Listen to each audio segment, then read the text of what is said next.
En venant dans le monde, le Christ est apparu comme la lumière des nations. Et il a chassé l'obscurité pour laisser apparaître sa lumière sans déclin. Ainsi, la pleine manifestation de la victoire du Christ nous a été révélée. Le Christ ressuscité a été vainqueur des ténèbres, de la mort et de toute forme de mal.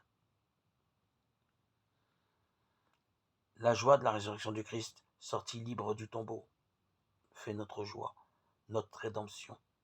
À l'écoute de l'histoire de notre peuple, nous entendons les deux grands récits bibliques où nous voyons que Dieu donne la vie à son peuple, lui fait échapper à la mort ou au mal, comme autant de préfigurations de la résurrection.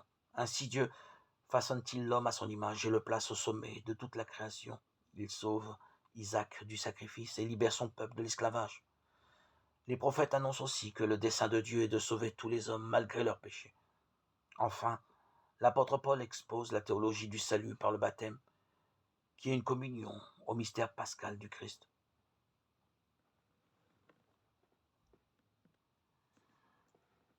En lisant la parole, nous vivons le passage de la mort à la vie avec le Christ, du péché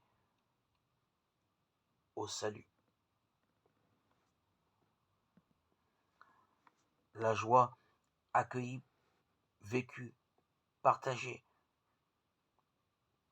ouvre la communauté des chrétiens vers le monde qui l'attend. La parole porte le message. Le Christ est ressuscité.